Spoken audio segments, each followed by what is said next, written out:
অভিজ্ঞতা হচ্ছে মৃত্যু। এবং এত ভয়ঙ্কর অভিজ্ঞতা, এই অভিজ্ঞতাটা কারো কাছে শেয়ার করে যাওয়া যায় না। মরার সময় কেউ বলে যেতে পারছিল আমার মরতে এমন লাগছে, কইতে পারছে? কেমন লাগছে বলতে পারে?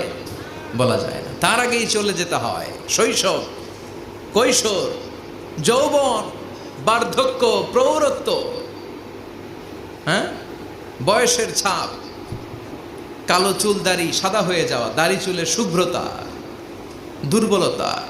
This is the circle of life. ছোট্ট ছিলাম, বড় হলাম, সিঙ্গেল ছিলাম, ডাবল হলাম, তারপরে বাবা হলাম, তারপরে শ্বশুর হলাম, তারপরে নানা হলাম, তারপরে চলে যেতে হবে। This is the circle of life. বিশ্বনবী বললেন আমার উম্মতি মা বাইনা সিদ্দিনা ইলা সাবঈন, আমার উম্মতের গড় বয়স হলো 60 থেকে 70। এই উম্মতের গড় বয়স কত? 60 থেকে